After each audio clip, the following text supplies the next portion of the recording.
Hello, guys. We are meeting here to talk about modular monolith. And what is the plan for this meeting? We have 3 presentations. 2 of them will be longer. First presentation is from Marcin, then from Tomek, and the short one from me at the end. And one very important thing, after every presentation, we are doing Q&A session. And to ask question, we ask you to use those Q&A feature in Zoom. In your menu, you should see those Q&A icon. So if you have any question, right there. We will not read questions from the chat, only from the from Q&A, and I will read questions to our masters of presentations. And after every presentation, after all presentations, we will have some after party on another link, so anyone could speak and anyone could be seen. So then we have some small talk and other things. So one question: do you see those Q&A feature? You know where it is?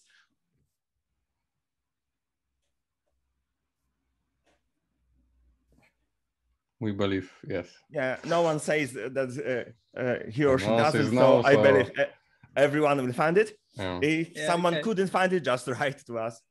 Okay, thank you, Carolina. Awesome. I always can count on you. Yeah, okay, it works. We have the first questions. Yeah. So first questions, nice. Thank you very much, guys. So I'm answering live. Why Symfony is so popular? First question. So we leave this for our small talk at the end, why it is. And now I want to present you Marcin Dźwigała. Yeah. He is our awesome PHP developer. We all love his knowledge about patterns and stuff. He has a mind full of knowledge. And now I'm passing the voice to you, Marcin. Okay. Thank you everyone for coming for our Tech Talk. I hope that you'll see my face and the face on the presentation. Okay, so just like said, I am software engineer and PHP developer at Docplanner. We all are part of development quality team. This development quality team is I like to tell that it's kind of a special force team in Docplanner, because we help our product teams to solve the problems, so it's easier for them to do their job, like solve business issues, so the technical issues or some software design doesn't come in place. Instead of solving business problems, fast delivering the software. Okay. So my part of the presentation will be like high level. We have, like I say, 3 level of abstractions in this Tech Talk. Mine is the highest level, so it's like conceptual modular monolith. There will be not much technical stuff like language specific or any technical stuff, actually, just design. And the title is Modular Monolith and why it may be a good choice for the next project. And this title come to my mind because we are not focusing on refactoring. So it will be like you are starting a new project and why it would be cool to start it with Modular Monolith, where you don't lose anything. And it's actually not that complicated when you start to develop it that way. So first of all, the quick introduction to modular monolith concept. So some of you may know it. I think it's few years ago it was like popularized because I think a lot of systems were like developed in modular manner, mostly Java. I think software development was made that way, and a few years ago also PHP started to become more design aware. people started to care about how our software is designed. Symfony also helped it because it's a very good framework for creating clean architecture and clean code. So the whole idea of modular monolith is about code structure. So you are not running like microservices, thousands of microservices, starting with 10, all of the integration stuff, all of the problems. You keep it one runtime. You just care about boundaries, about the architecture of each module. Like this. If you would start your project with microservices, you will struggle a lot at the beginning because it is very hard for someone with no experience with distributed systems to make the system that's like production ready. It's cool to experiment in the non-production manner, but when it starts to production, you get a lot of issues like logging, circuit breakers, or a little lag between a few microservices can take down all your application. In the modular monolith, we take away this network issue. I think some time ago there was a tweet that, thank you for microservices, we are now making joins over HTTP, not like SQL. And that's why microservices go wrong a lot of times, because you create distributed monolith. And actually, when you are start with modular monolith, you can even start, because you will make mistakes when working on modular monolith, but it will be easy to fix because you are sharing one runtime. You can make some trade-offs at the beginning, but you can fix it, and you don't sacrifice some network time between the microservices. You are just working like you are working on a classic monolith application, but with some design upfront and the general design of modules. But why to choose it at all? So first of all, I like to say that modular monolith reduces cognitive complexity of the whole system, because often when you start a monolith application, it looks like that. So imagine you're a new developer that's assigned to some project that is core business of the company. So it may have, I don't know, millions of lines of code or even tens of hundreds of thousands. And first thing you see is that, okay, it has entities, commands, repositories, etc., all the technical stuff. So you may not even know what the system does. But if you will design your system around abstractions, like business abstractions, so you don't even have to do like proper domain-driven design. You just have to design your system around the natural business concepts of the company you are creating actually the system for.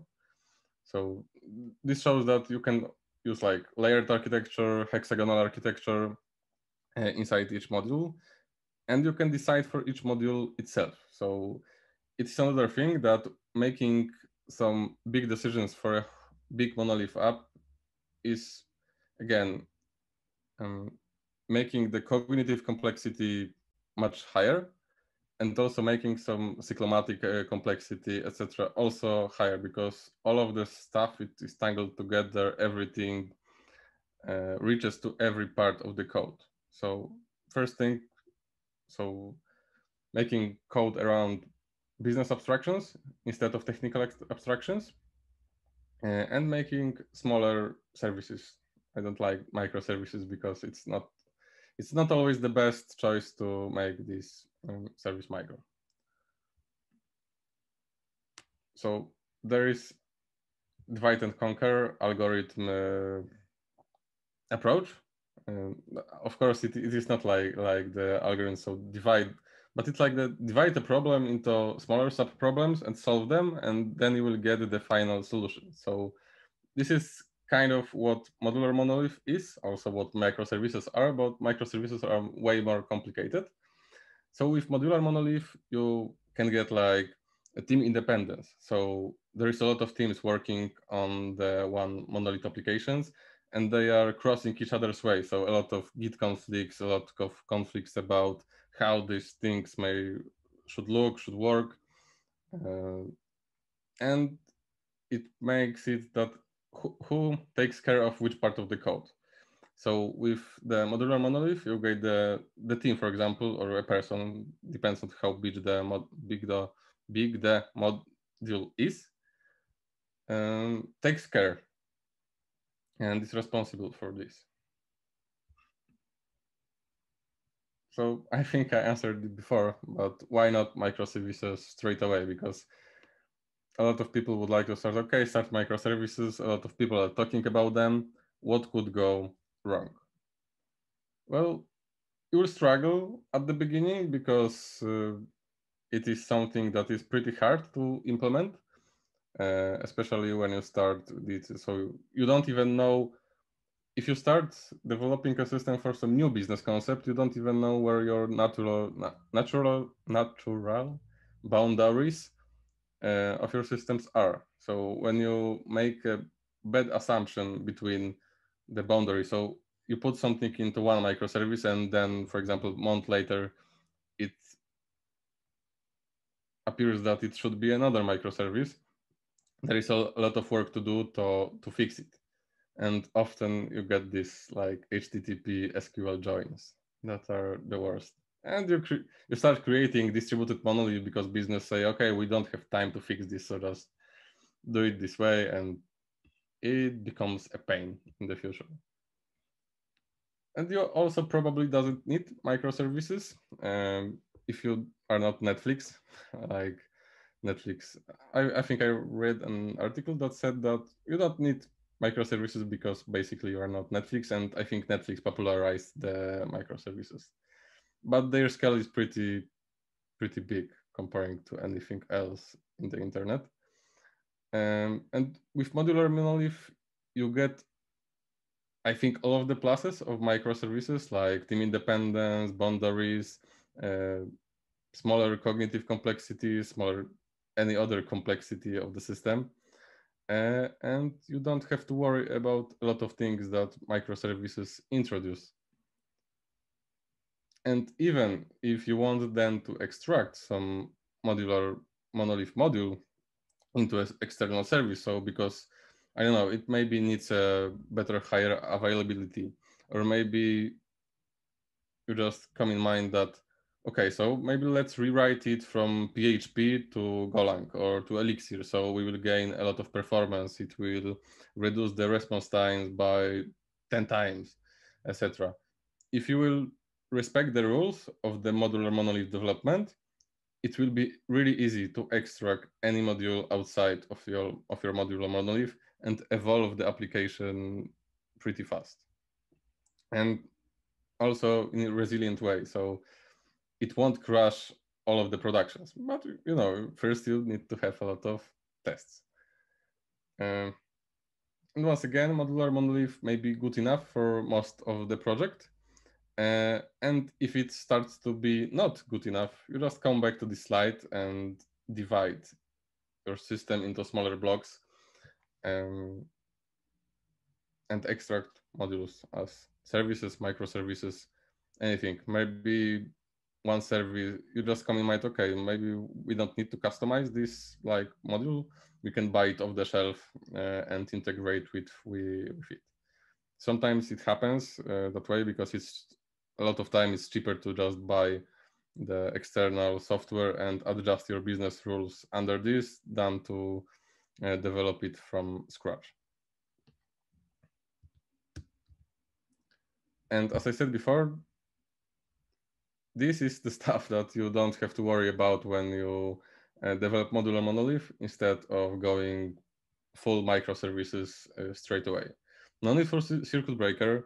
Circuit breaker, for those who don't know, is like a circuit breaker, like a fuse in your electrical installation at home. So when there is something wrong with communication, so for example, you have synchronical communication between two services, it can chainly take down of all of your application. But when you have implemented properly circuit breaker pattern, after a few calls, you will just get the info that, okay, this is unavailable.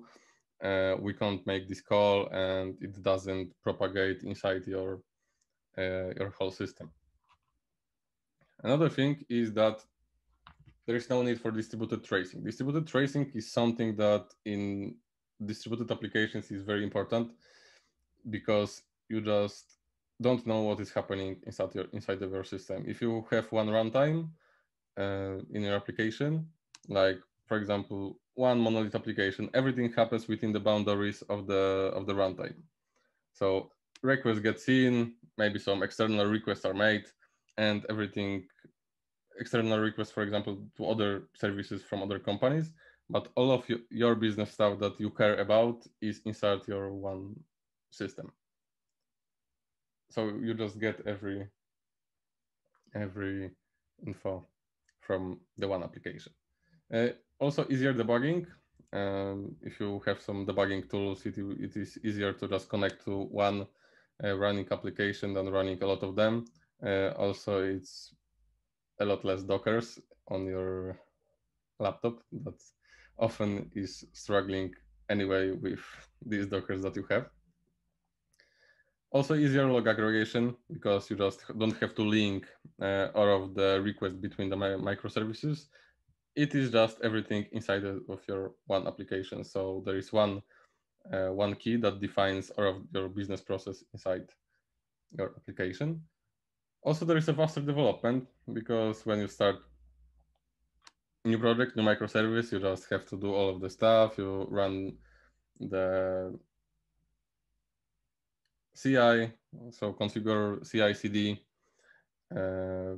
run the repository, prepare the production, etc. With the modular monolith, you when you need to write new module, you just write it in one code base, so easier code base.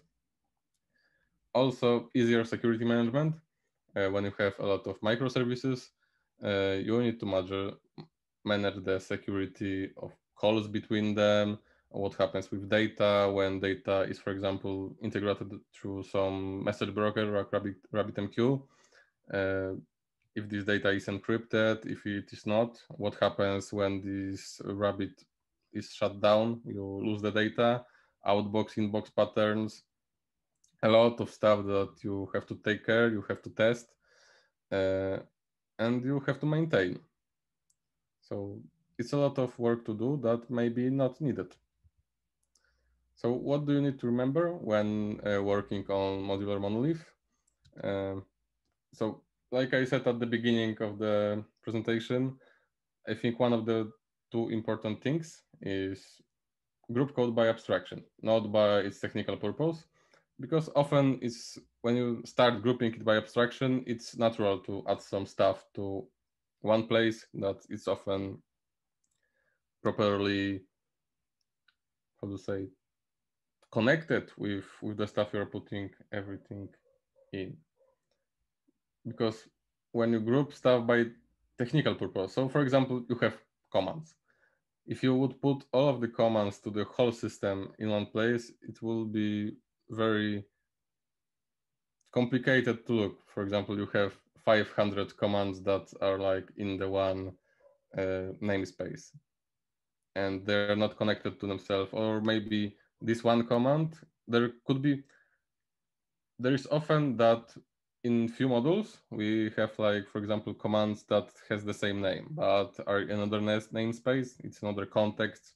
It's the same for entities. Like one name of entity and what it consists of will be different in the, for example,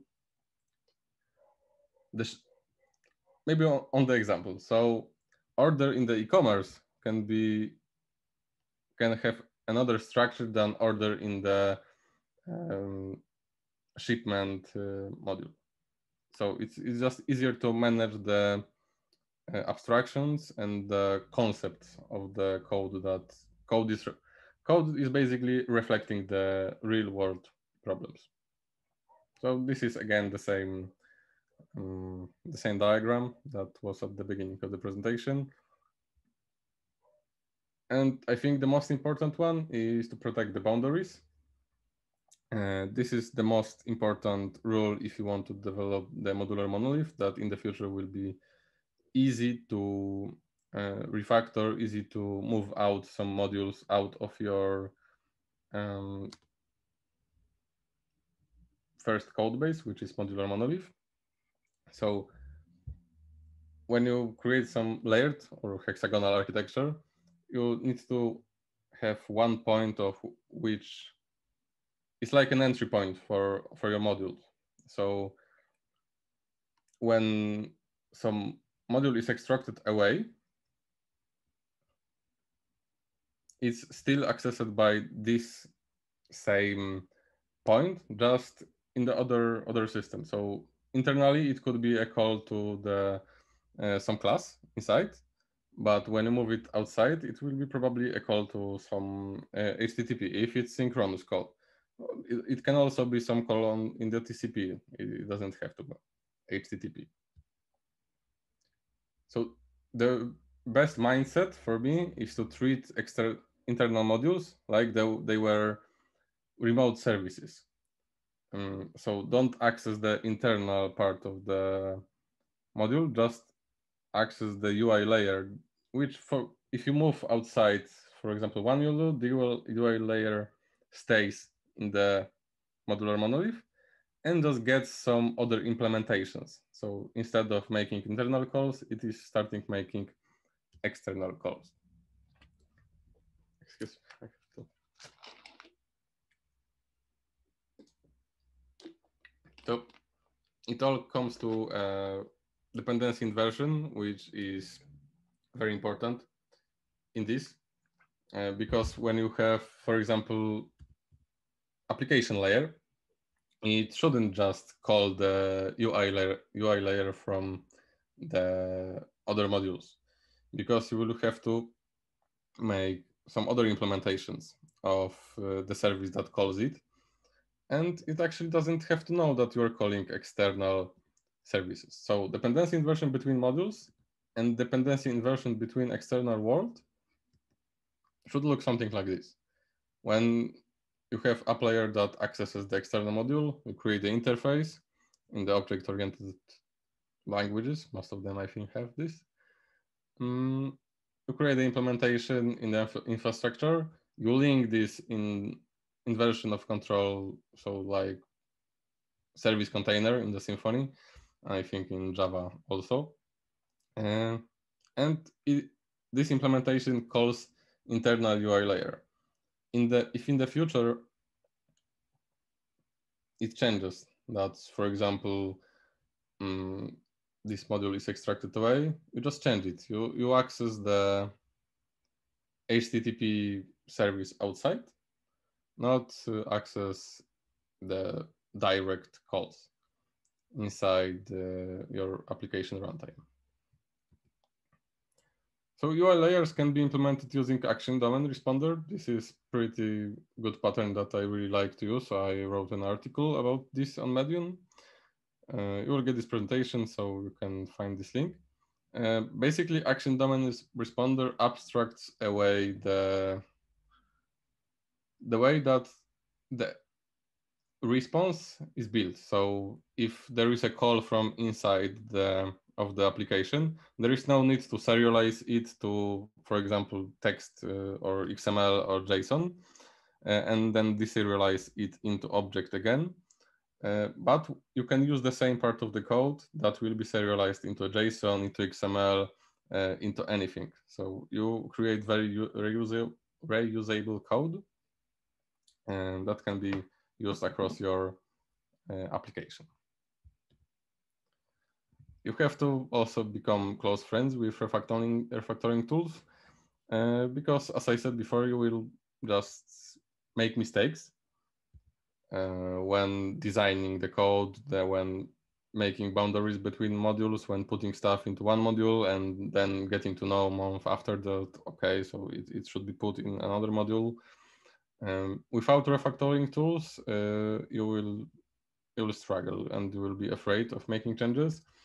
Also, you will need a lot of tests. So it doesn't matter which kind of test you will write, even the feature smoke test that just check if everything works properly, integrational test between modules, unit tests, every kind of test you can think of, that for you will be the easiest way to test if your code works, will be fine.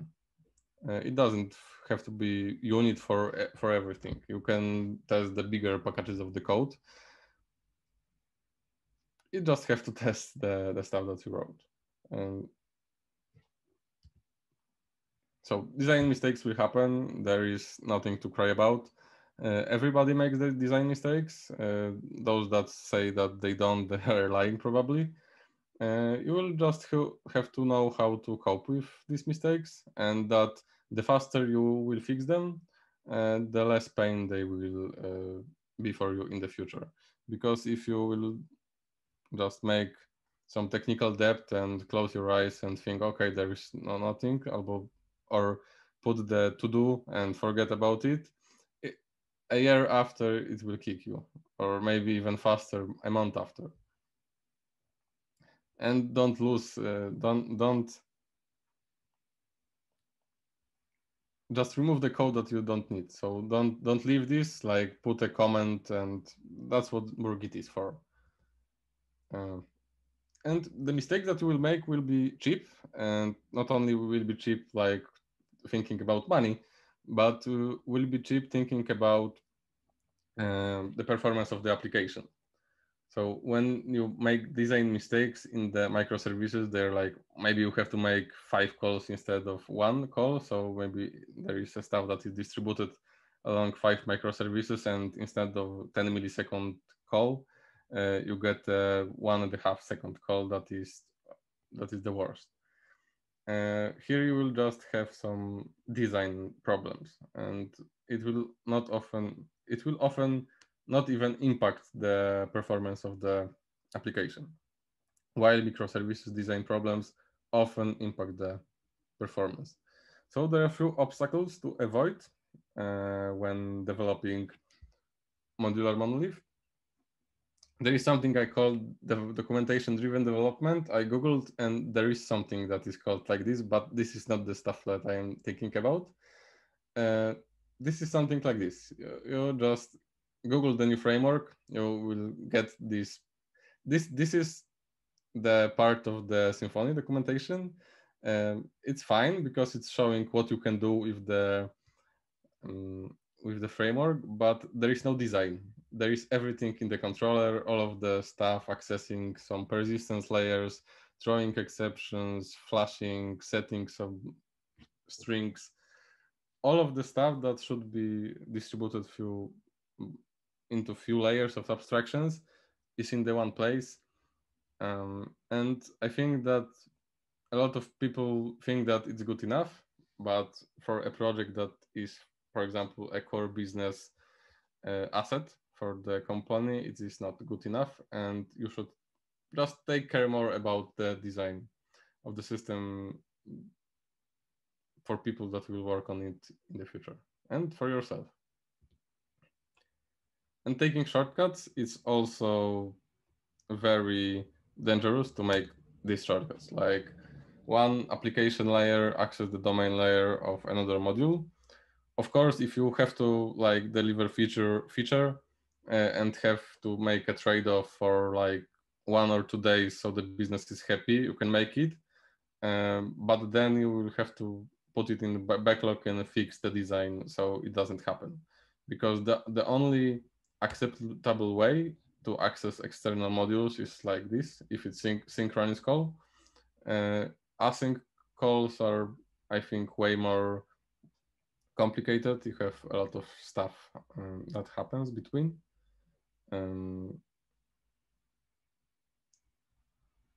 So integrating modules is, I think, the most important part of the modular monolith design and the hardest one, because you have to accept that you can't access all of the code in your application from any other place in the application. So it's there, but you can touch it. Yeah.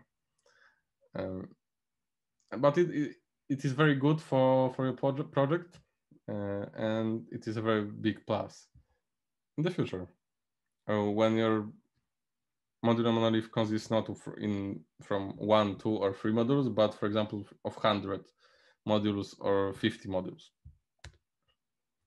If you want to listen to more information about modular monolith and microservices, if you will go on YouTube and search for Simon Brown and Sam Newman go-to talks, there is a lot of information. I think they are way more experienced than I am. And you will get to know a lot of stuff. Sam Newman is mostly talking about how not to design microservices, what mistakes to avoid, and why you may not need microservices. Actually, Simon Brown has some really interesting talks about modular monolith, and I recommend it. So thank you for your time. That's it from me. Thank you, Marcin, for your great presentation. I'm sorry that you can't hear your applause from the people, but I hope those thorough questions will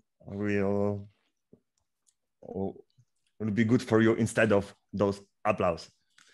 Are you ready to take them? Okay, let's try. I think try. I hope. You hope. So first question is a bit long, but it's very good in my opinion. Have you struggled with being blocked by being unable to boost the vendor version for your module because you would have to boost it application-wide for whole monolith? With microservices, you start from scratch and not being blocked with any stuff shared between your module and application base. Okay, so I think it's really good question. I personally didn't stumble into something like that, but I think it's a good point when you want to boost some. So I think it's like you want to boost it for one part only, so for the one module only. And for some reason you can't, because you would have to make a lot of changes in the other modules. There can be one reason.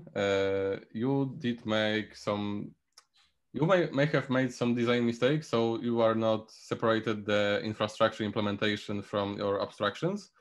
And you are calling some stuff to the, for example, like Symfony framework inside the application layer, because when you create some hexagonal or layered architecture, you have like ports that like framework stuff is plugged into your abstractions that are designed inside your application. And if it's answering your question, if there is only one module, for example, that you may want some feature that is not available in the framework, and you want to have it inside this module, you can extract the module to the external service and just start developing it outside of your modular monolith. If you were doing it the proper way, so just like I was saying, accessing the module only by the designs for it, like UI layer or like API layer, it will be very easy. You will just have to start thinking about this stuff like distributed tracing, etc., etc. Okay. If I can say something about this first question, I think the modules could be designed like something like a microservice ready, that you are with really less of the work, extract the module and create it as an independent microservice, and it should be easy. Yeah. So okay, I think it could be it could resolve this situation if it appears. Okay, I think I see one question that is in the chat. I can answer it. How would you design two modules, products, catalog module, and reporting module? Reporting module needs some data regarding products, product list, for example. How do you design conversation between those two modules? I think there are two ways. One is just calling the first module. You just get temporary coupling that both of your modules need to be up this time. And the second one is like the first one is just posting some events to like message broker. And the second module is like building his reporting database and putting the stuff into this reporting database. You just get the eventual inconsistency. Yeah, eventual consistency. So the changes can be delayed, but often reporting modules are like accessed on night, often. So the reports are generated at night. And what is the UI layer for you? It's hard to explain. I think the entry point. Yeah. Actually, we recently discussed it because every one of us has some different point of it. But generally speaking, it's something when someplace when any user, it could be another module, it could be human user, it could be console user, used to use your module. Yes, it's a user interface or client interface, but it's not connected with any visual stuff like front end or something like this. It's just some kind of the contract that your module expose to the rest of the world. Yeah, it's like Facade for the module. Yeah, it's a facade that hides the complexity of the whole module. We have a lot of questions, so we couldn't elaborate everything so deeply. Yeah. Maybe we could come back to some questions in after party. But I see some questions that could be quick to answer. So I'll try to read them to you. Could you elaborate a little bit more on how to handle shared concepts in this approach? Example, how to transport user object between a couple modules. Okay, I can answer because I have this on my presentation with some details there. So maybe after our presentation, if there will be questions, you can ask more detailed question because I have an answer on my presentation for this one. Okay, thanks. And okay, you already spoke about orchestration or calling multiple models because we have those questions again.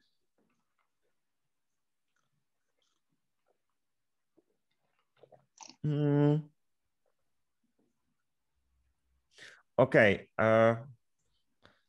maybe one more question.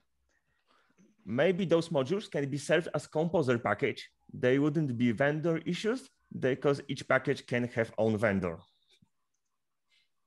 Yeah, I think it's maybe a way to solve the problem that was presented on some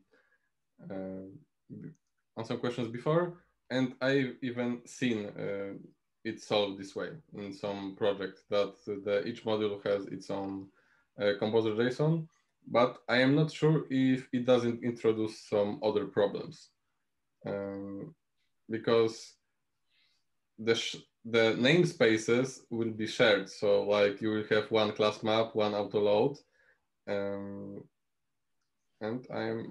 because you just load the auto load at the index PHP at the beginning. So I think it can introduce more problems rather than introduce the solution for a problem. Yeah. Okay, guys, I see more questions, but I think later presentations has answers for them.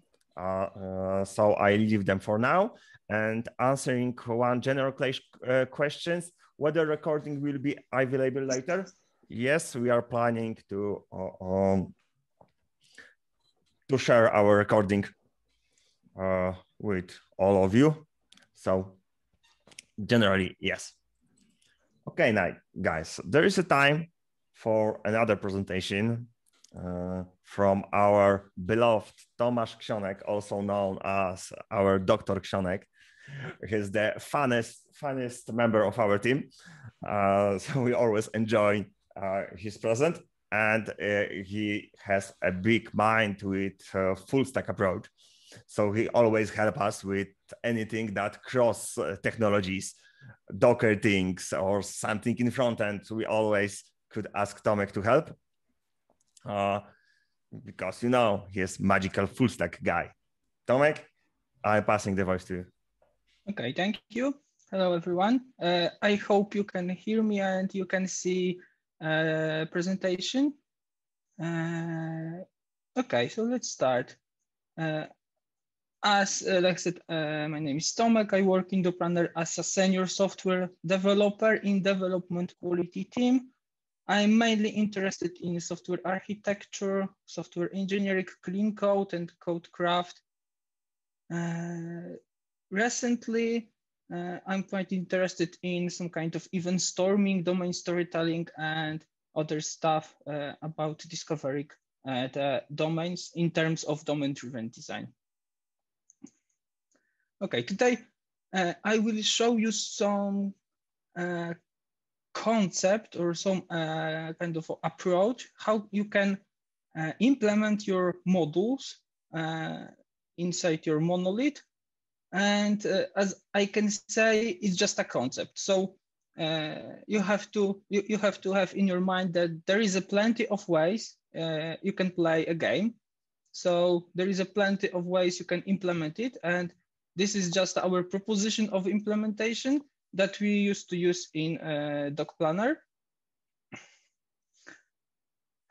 Okay, so it's I think it's all about it. You can always implement it in your way using different architecture style or different structure. So let's start. Here we have some kind of overview. It will be quite technical, introduction of module approach.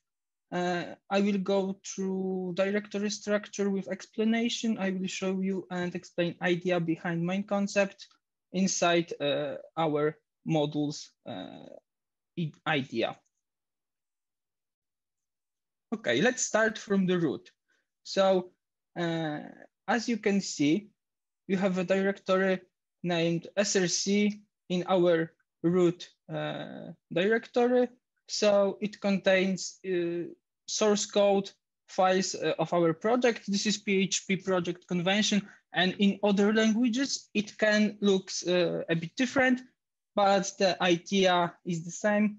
Direct inside root, we have a module directory placed, and this is directory when we have our modules. Okay, so inside module directory, we have modules separated by bounded context. In case of DDD, domain-driven design, of course, it's up to you what strategy you decide to choose with separating modules, but it should allow you to keep your modules as independent as it's possible. Every module have its own dedicated language, understable specific to its context. By language, I understand something like ubiquitous language from domain-driven design. So this is the business language with all the business context of the specific domain. Module should apply SRP principle, single response principle, and it should have only one business reason to change. So as I module SRP, I understand that module has only one business reason to change, one only dedicated bounded context reason. Okay, maybe I could provide you some example that we have, for example, bounded context name cart, like cart in the shop. You can put there some kind of the products, and we can have another module, which is warehouse, when we have information about our product store and magazine. So in this both of these modules, you can have something like class named product. But this is the different approach, because product in the cart can have other structure and should have other structure than the product in the warehouse. Because of this context, you look at the product from the other context. In the cart, this is other context, and in the warehouse is other context. I will show you this by example in next slides. Okay, each module should be loosely coupled with the rest of the layers by using polymorphism, dependency inversion. Module cannot depend on anything from outside of the module directly.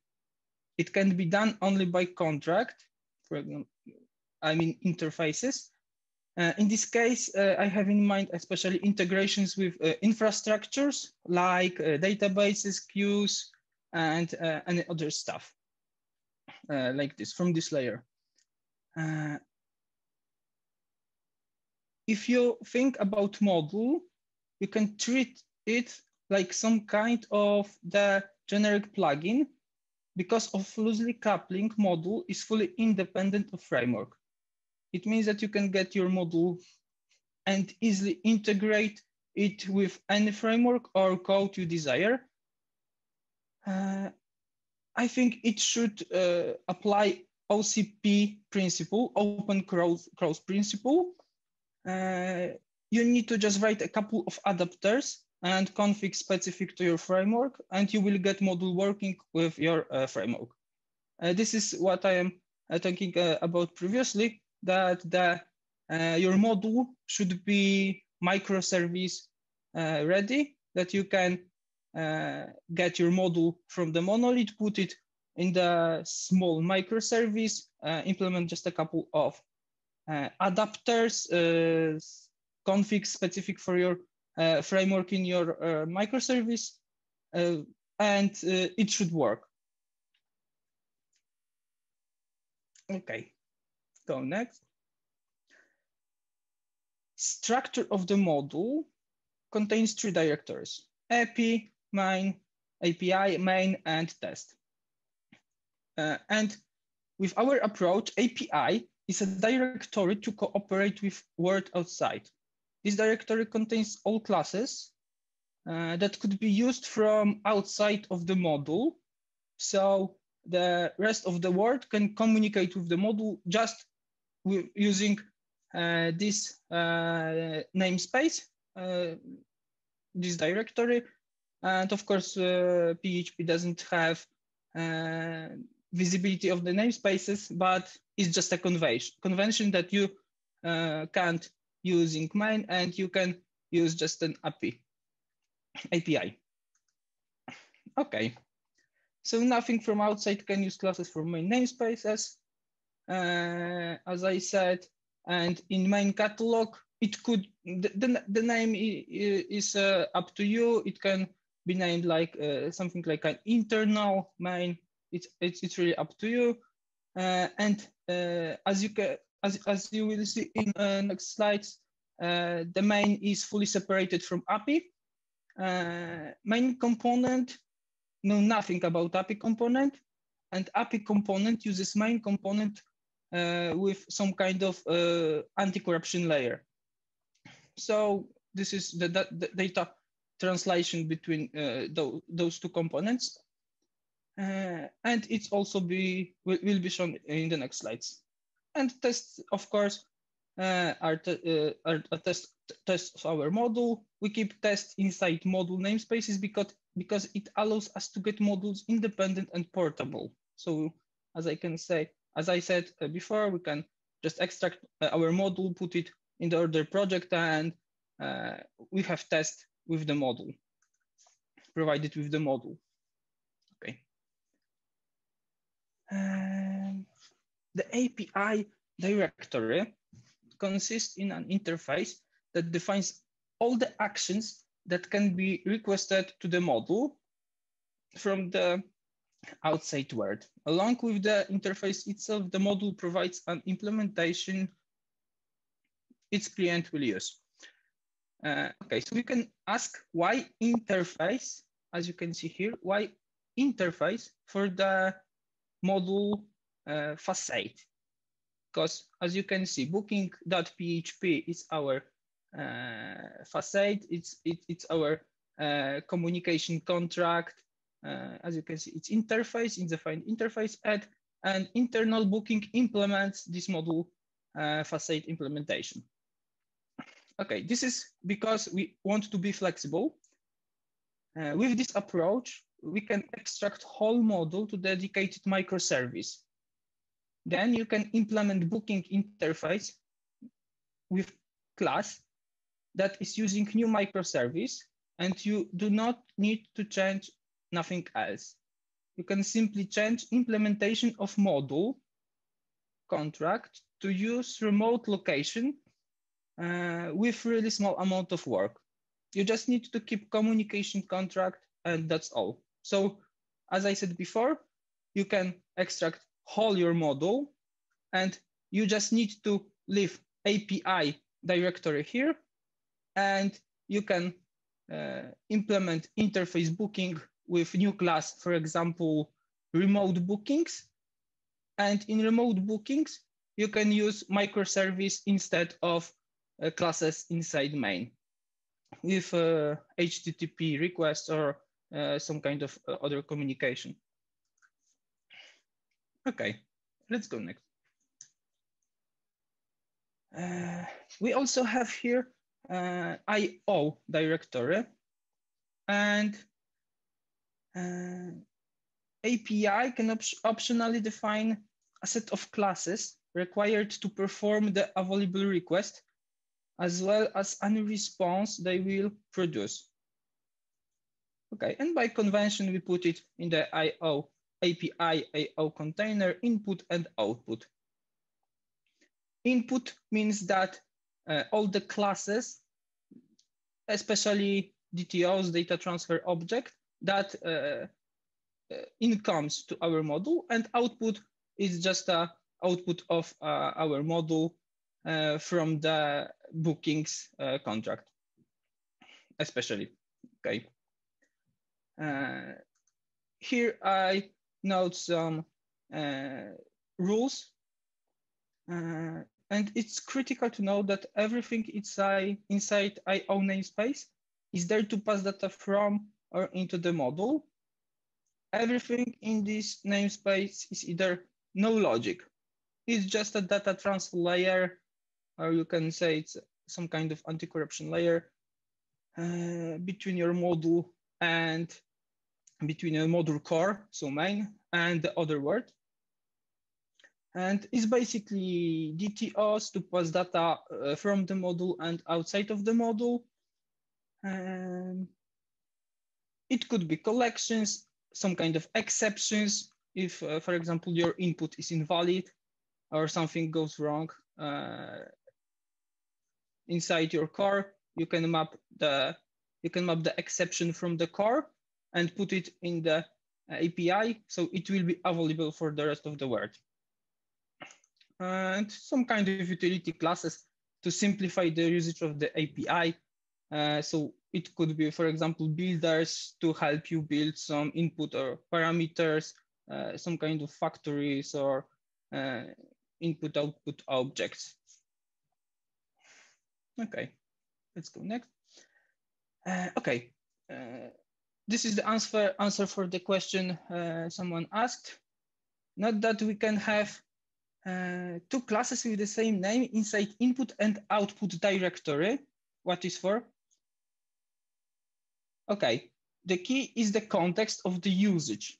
So context of the usage on the left side is input, the data incoming to the model. And we have here booking, something that we received from client or outside world. And on the right side is output, something we provide from the module to the outside world as a result of some kind of operations. And as you can see, the structure is quite different. So the input booking is totally different concept that output booking. And this is the answer for the questions that we can't share user, for example, user, someone said user, between models, because it breaks our loosely coupling and it breaks a lot of stuff. So you should think about module like about something about some kind of the closed context. Of course, user is also quite controversial in case of the domain-driven design and bounded context, because, for example, if you have a card, who is the user? You know, user could be our shop client or something like this. If you have a, for example, context of the post in blog, the user is what? Author or something like this. You have to name it. It's not user. It should have a name. Okay. So let's go to the next slide. And here, this is the flow of the communication and dependencies boundaries between components inside our module. So blue cycle is our module. Inside module, we have private access main component and public access API component. Client request, as you can see on the right. Client requests jobs from module using API contracts, methods from API, and an input, it provides data types exposed by API component. Then API translates input data types into main component types and as main component to do the job.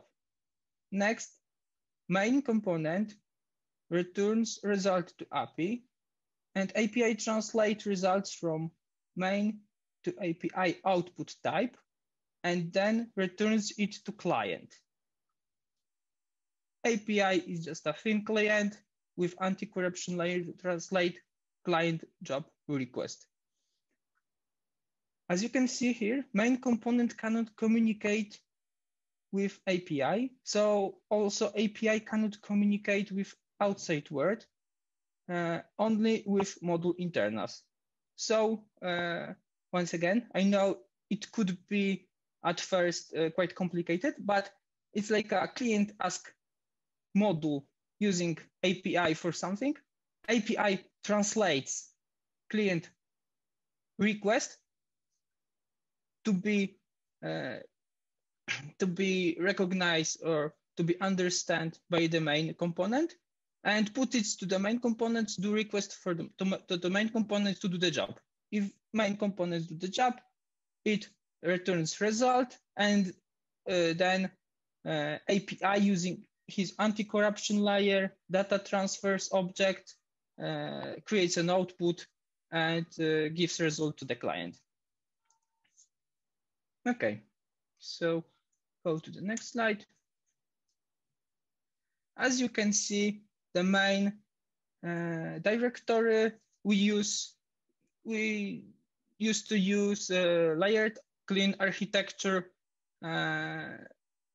If you don't know what is it, you can always read about it in the internet. It's not a context of our presentation, but this is our layers in our core domains. We have application, which handles use cases, domain, which our core source code lives, and infrastructure as an implementation of some kind of interfaces to handle the databases connections or queues or something like this. Okay. And inside infrastructure, we have anti-corruption layer with monolith. So here in monolith directory resides all stuff that we need to integrate with our monolith. So as you can see, monolith can integrate with the module with using some kinds of helpers that module provides to integrate with. For example, we have also Symfony directory here, which provides us some kind of configuration files, and we could have here some adapters, configs, data transforms that translates objects from monolith to objects from our API. Okay, I hope it's quite clear. Okay, and how we can integrate with our module to keep it loosely coupled and to use it. So for example, we can or we have to use polymorphism and dependency inversion and then dependency injection by dependency inversions. we use port and adapters, hexagonal architecture, to cut some kind of unnecessary dependencies and to be independent, to have our module independent. And we can also use pub/sub pattern events to communicate or to listen for our module events and react for this. Okay, I think it's all from me.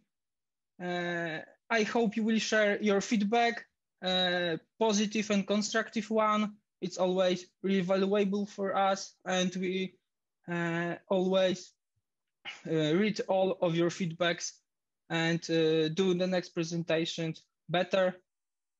Okay, so thank you. You can follow us on social media. You can find us on LinkedIn and other social media. So if you want to, please use. If you have any questions after our presentation, you can always ask us on email or on our social media. So it's all from me. Thank you. And I will give the voice to the Lech, and I'm listening to questions. You are ready for the questions. So let's go. There is some questions in here. First one. Yeah. Is the only way to access other modules is through the UI layer? Can the application layer be accessed from another module?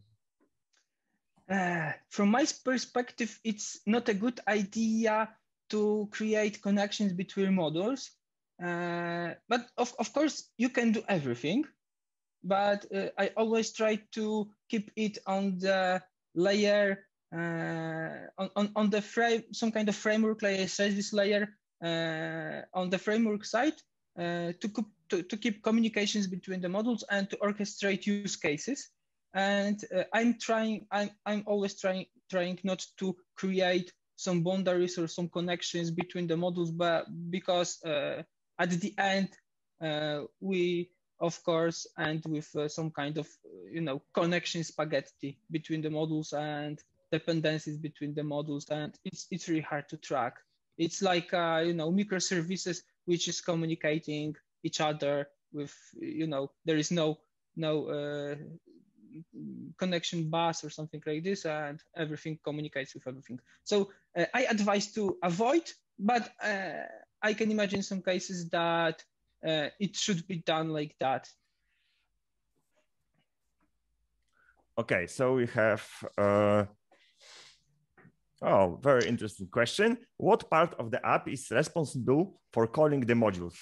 Okay, so I don't know what you exactly mean by app, but if we talk about layers, so at first we have some kind of the framework layers, which gets the connections or process the queues or something like this, and we have a controller on the first side of the communication, and then I prefer this approach. We can some kind of framework services that can handle our complicated use cases, but I think the most use cases can be handled by one module.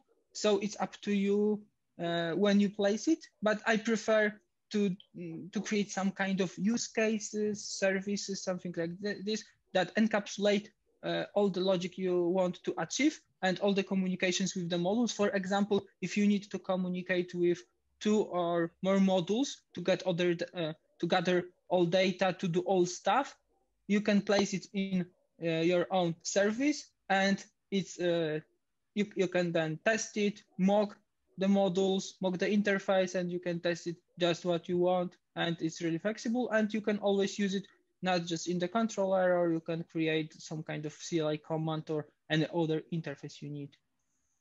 I think I can add something to this answer, if it's not a problem. I have one diagram in my presentation that I think can answer your question.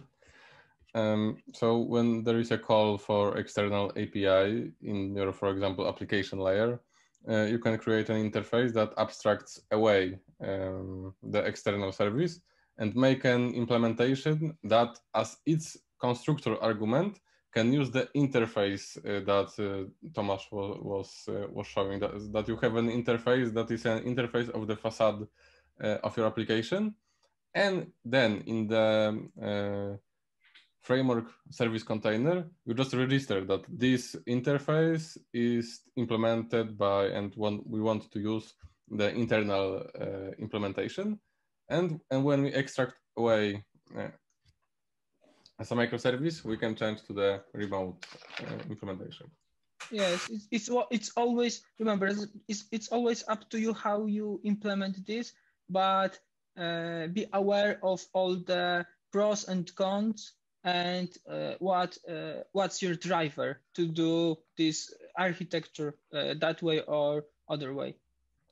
Okay, guys, I think we have two very similar questions. One is short, another one is the chat. I shouldn't answer the questions from the chat because of the rules, but those one is very good, so I have to do it. And can multiple modules be also grouped behind single facade to handle complex use case? And another one, I think it's connected. Another questions, it's all nice, but what if you are working on real system and performance is this case? Now you have three modules, products, reporting, product stocks. What if you have to do data from both products and product stocks?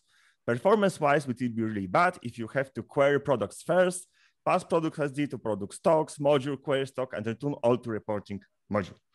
Guys, would you want to answer those questions? Yes, of course.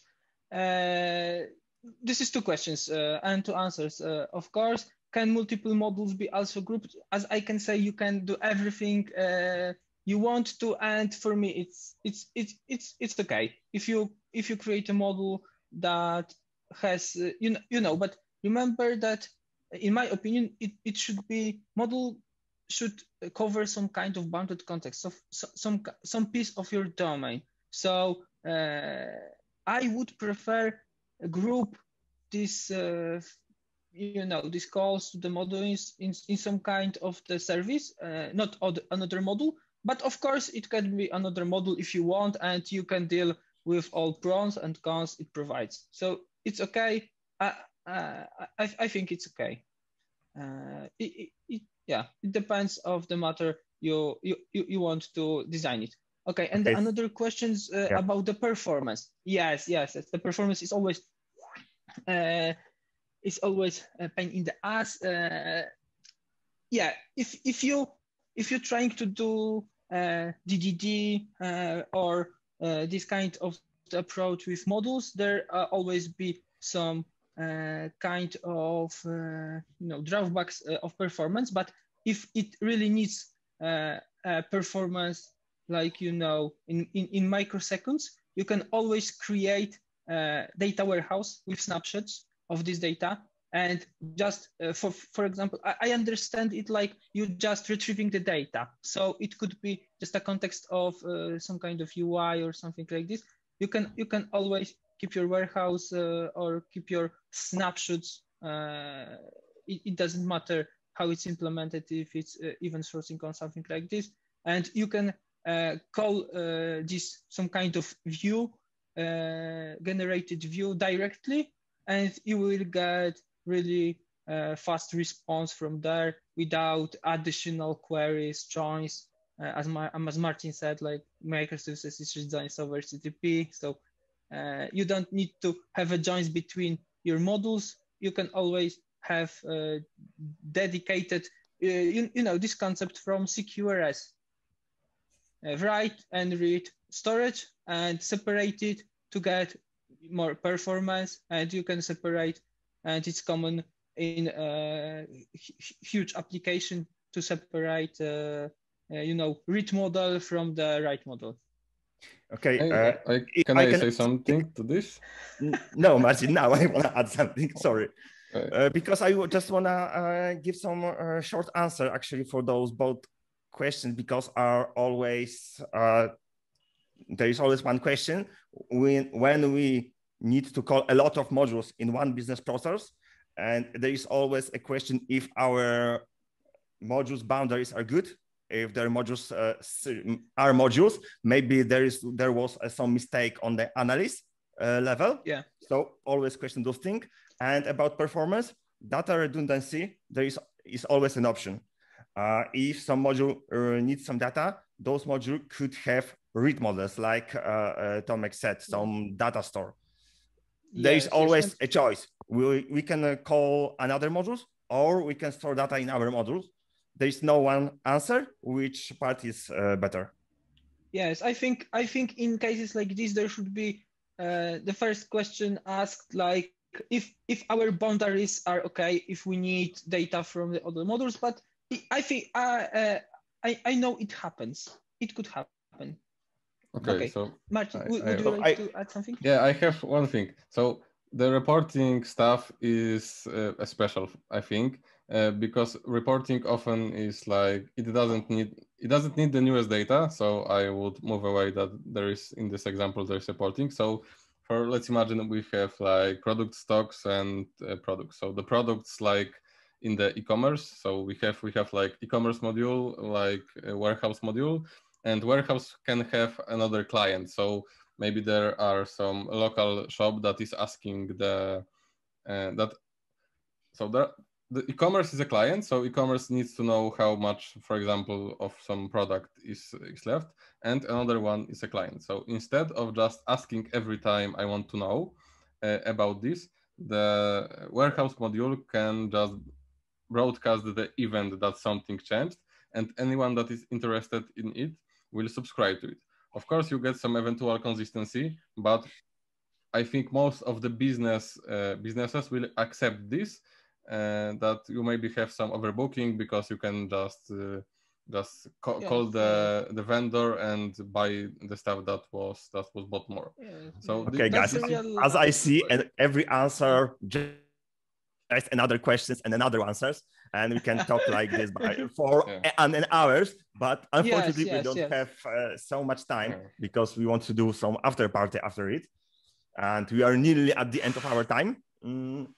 So guys, now it's a short presentation from me, and I need a second to just change my setup. And it's PHP specific, I think. Yes, but not necessary. What is PHP specific? I think there are tools that are similar to the one you will be showing in the other languages. Okay. You are talking about Docplanner specification. Okay. Docplanner presentation. Yeah, because my presentation is more connected with PHP. But in a second, everything be clear. I'm almost ready. Share a screen. Of course, folks, we can always talk about these topics and your questions after presentation later. On our on our integration meeting. So feel invited. Everyone will be invited. We have a lot of topics to discuss. So, okay, guys. My presentation is generally about protecting the boundaries. And who am I? I am a PHP developer in the Q team, as my colleagues are. And I'm passionate about clean code, testing, and agile methodologies because I have some part of me is project manager, not only developer. So I'm annoying my colleagues with project management stuff always. So actually, as we see in discussion, it's all about boundaries. It's most important thing in our software to draw a line where is a boundary for our building block. It could be object, module, service. It actually doesn't matter. It's always about the boundaries. And as we hear in the last questions, those wrong boundaries create a lot of problems. And this is Marcin probably said about it, but this is one big advantage of Modular Monolith.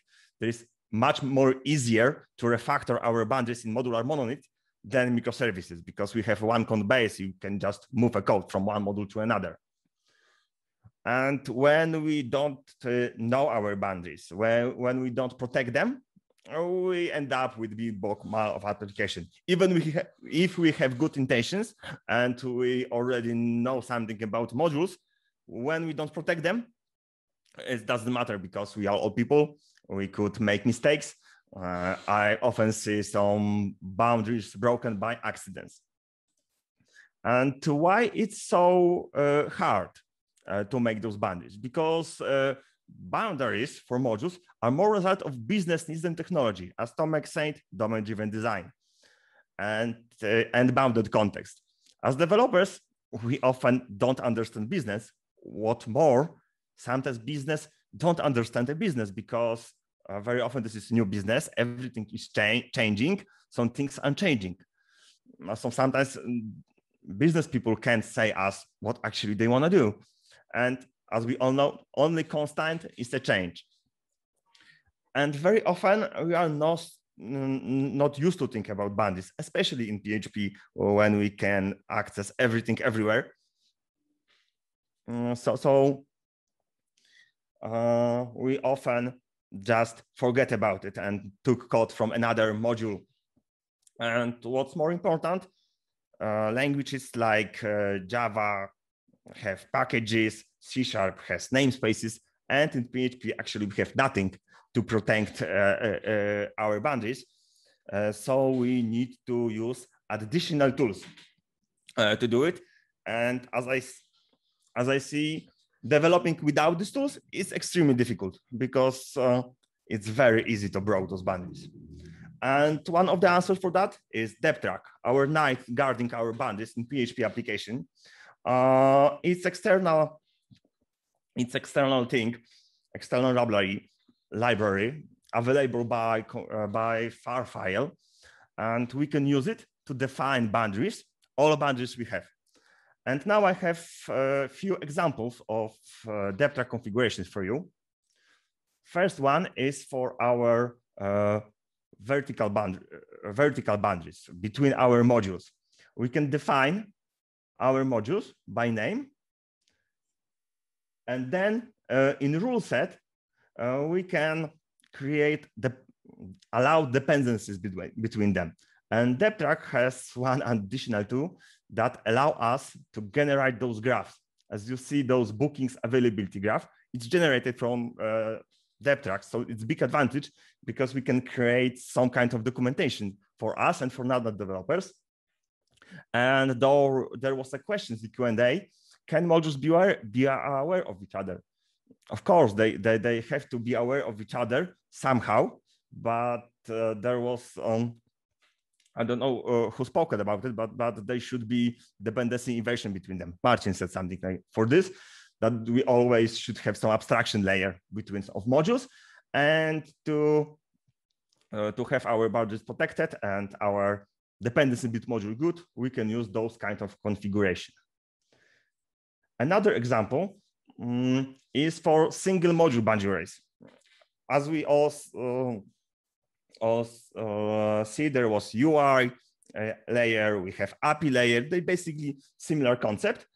And in our module, we can also create a system layer that is all code for our application, and protect in rule set that no other place in the system calls our modules another way than by classes in an API catalog.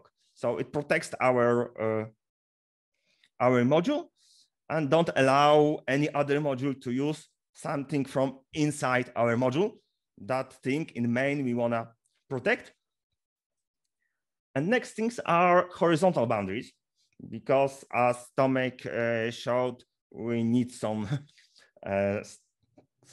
catalog structure in our module. Those structure could be very different. For Tomek example, it would look like that we have application dependent on domain and infrastructure using everything. There is no UI layer in here, because now I'm checking only dependencies between layers in main thing.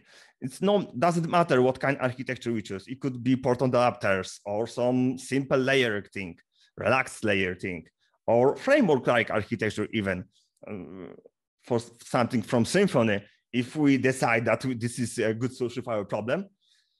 So we can create a DepTrack to protect those things.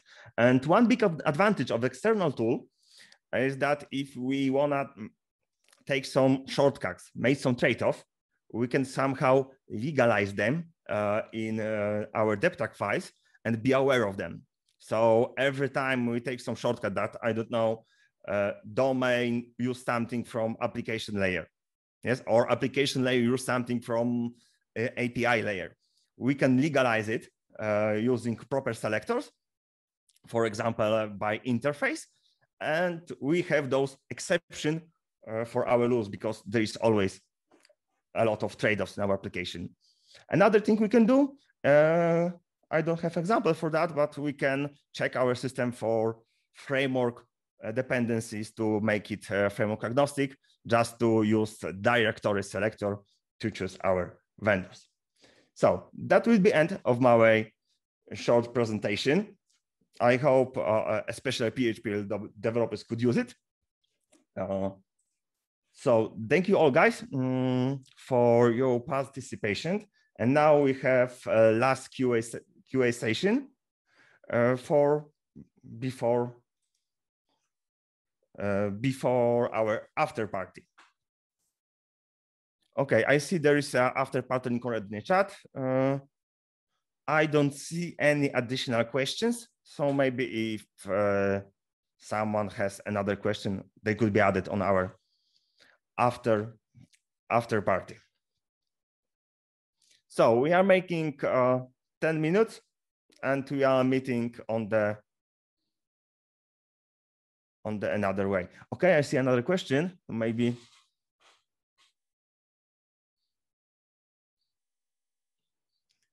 Okay, there is a. I think it's a follow-up to my. Yeah, because there is anonymous entity who asked about those vendors incompatibility. I just want to say that actually there is very often we come up on such problems because first of all, we usually want to have our libraries as new as possible for the whole system because of security reasons. And another thing is that usually we use those vendor things by abstraction layer using framework agnostic. So there's not very difficult, I don't know, to change library for something. I don't know. I think to properly answer this question, this question should not be this general. So I think there is some specific information for this, why it has to happen and why not. I didn't stumble into this kind of issue. So basically, yeah, Marcin, you are right. It's always, it depends. Usually we don't come up on some problem, but if you have those problems, there is always a question why. And there is if you have this problem, you can extract it as a microservice. So. Yeah, of course, there's always an option. It's why it's modular monolith, because we can extract this to microservice. If you need it, go with it. Okay, guys. So I think we can meet on another link. You have this link on chat. So see you there. Yeah, see you. Thank you for coming to the presentation. Thank you very much for being here.